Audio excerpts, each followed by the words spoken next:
सरकार आमच्या देशामध्ये अशी सरकार आहे याचा आम्हाला खेद वाटतो. तो माणूस 20 दिवसापासून माझ्या मते 28 जूनपासून उपोषणावर बसलेला आहे. आमच्यासाठी तिकडे लढत आहे.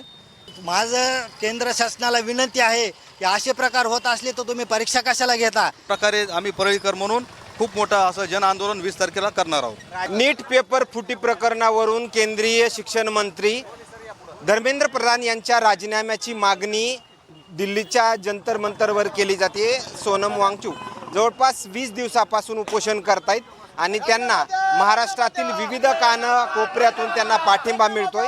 परळीमध्ये देखील सरकारच्या विरोधामध्ये आहे ते रोष पाहायला मिळतोय. काय, तू एक विद्यार्थी आहेस, काय मागणी आहे? धर्मेंद्र प्रधान केंद्रीय शिक्षण मंत्री यांनी राजीनामा द्यावा व ज्या त्यांनी परीक्षा संदर्भात चुका केलेल्या आहेत त्यांनी मान्य करावा, ही आमच्या मागण्या आहेत. खरं तर 20 दिवसापासून सोनम वांगचुक यांचं उपोषण सुरू आहे. मात्र सरकारनं त्यांच्या उपोषणाकडे सकारात्मकतेनं अद्यापही पाहिलं नाही. तू त्याकडे एक विद्यार्थी म्हणून कसा पाहतो? सरकार आमच्या देशामध्ये अशी सरकार आहे याचा आम्हाला खेद वाटतो. तो माणूस 20 दिवसापासून माझ्या मते 28 जूनपासून उपोषणावर बसलेला आहे. आमच्यासाठी तिकडे लढत आहे. आपण याची म्हणजे सरकारने याची दखल घेतली पाहिजे. हे चुकीची गोष्ट आहे की सरकारने अजून लक्ष दिलेलं नाही, काही संवाद अजून साधलेला नाही आहे. 20 तारखेला दिल्लीमध्ये येण्याचं आव्हान जे आहे ते सोनम यांनीच केलं होतं. मात्र काय परिस्थिती देशाची होऊ शकते त्या दिवशी असं वाटतंय?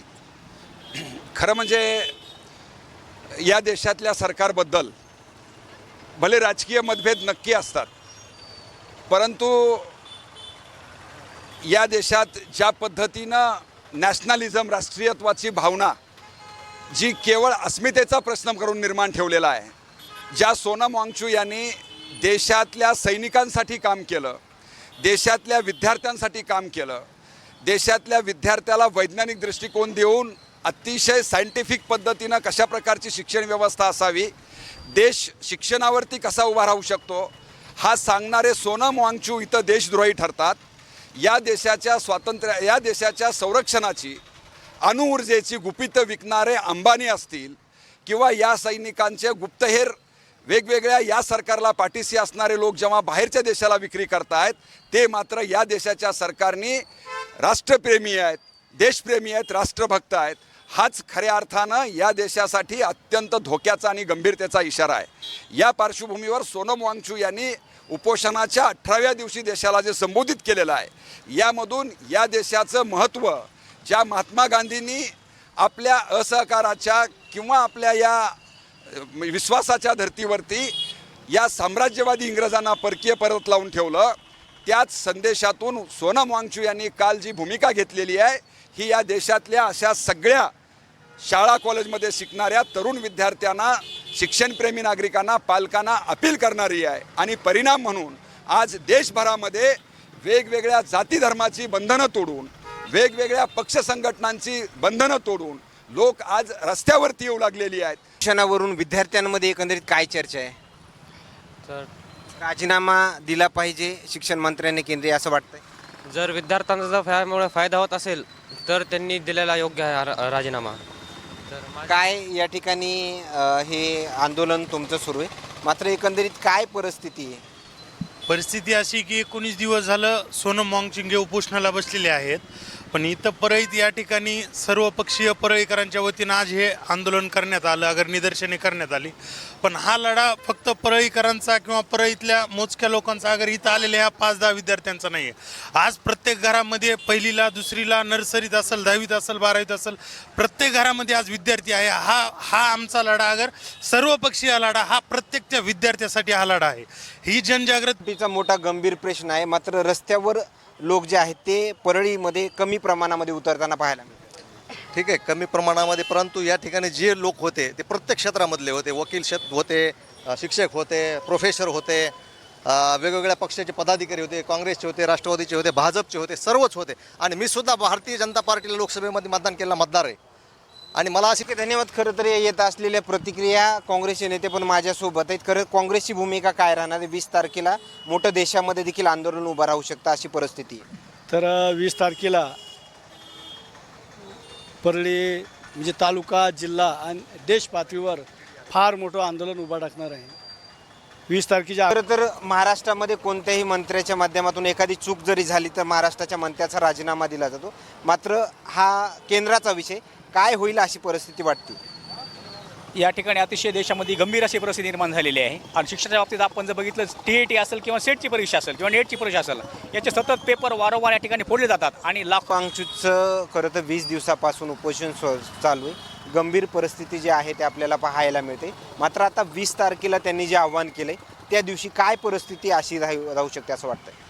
सोनम वांगचुक सर, सर्व भारतीयांना त्यांची ओळख आहे. भारत नाही तर भारत देशाबाहेर पण त्यांची ओळख आहे.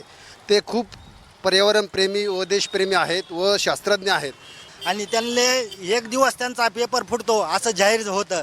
अहो, माझं केंद्र शासनाला विनंती आहे की असे प्रकार होत असले तर तुम्ही परीक्षा कशाला घेता? एवढं मोठं तुम्ही पाप विद्यार्थ्यांचं घेतायत, आत्महत्या होत आहे. सध्या विद्यार्थी डिप्रेशनमध्ये आहेत आणि तुम्ही अशा प्रकारे केलं नाही. आणि माजी धर्मेंद्र प्रधान यांनी राजीनामा घेतला पाहिजे अशी मी विनंती करतो. आणि सोनम वांगचुक यांना माझा सपोर्ट आहे. धन्यवाद. खरं तर येत असलेल्या प्रतिक्रिया. मात्र आता 20 तारखेला परळीकरांनी कशा पद्धतीमध्ये रस्त्यावर उतरण्याचा निर्णय आता घेतला? ज्याप्रमाणे संसदेवर महामोर्चा जाणार आहे सोनम वांगचुक यांना सपोर्ट म्हणून आणि धर्मेंद्र प्रधान यांना राजीनामा म्हणून, त्याच पद्धतीनं परळीमध्ये पण सर्व परळीकरांच्या वतीने, सर्व विद्यार्थ्यांच्या वतीने, सर्व जनतेच्या वतीने तहसीलवर मोर्चा नेण्यात येणार आहे. आणि हा मोर्चा अत्यंत विराट मोर्चा असणार आहे. कारण जर शासन या लोकशाही मार्गाने जर नमत नसेल तर त्यांना आंदोलनाच्या मार्फत कशा प्रकारे त्यांना नमवता येईल अशा प्रकारे आम्ही परळीकर म्हणून खूप मोठं असं जन आंदोलन 20 तारखेला करणार आहोत. राजीनामा होईल अशी अपेक्षा आहे सरकार? राजीनामा, कारण 19 दिवस झाले शासनानं कोणताही विचार केलेला नाही आहे. आम्हाला वाटत नाही आता की शासन याच्यामध्ये दखल देईल. सुप्रीम कोर्टानं सांगूनही या 2 दिवसामध्ये सुप्रीम कोर्टनं सांगितलं होतं की तुम्ही या 2 दिवसामध्ये सोनम वांगचुक यांच्या तब्येतीकडे लक्ष द्या. 2 दिवसानंतर त्यांचं निधन होण्याची शक्यता आहे. तरी पण शासन अजून दखल देत नाही. आम्हाला वाटत नाही शासन दखल देईल म्हणून. ह्या भारतीय जनतेला आंदोलन खूप मोठ्या प्रमाणे करावं लागणार.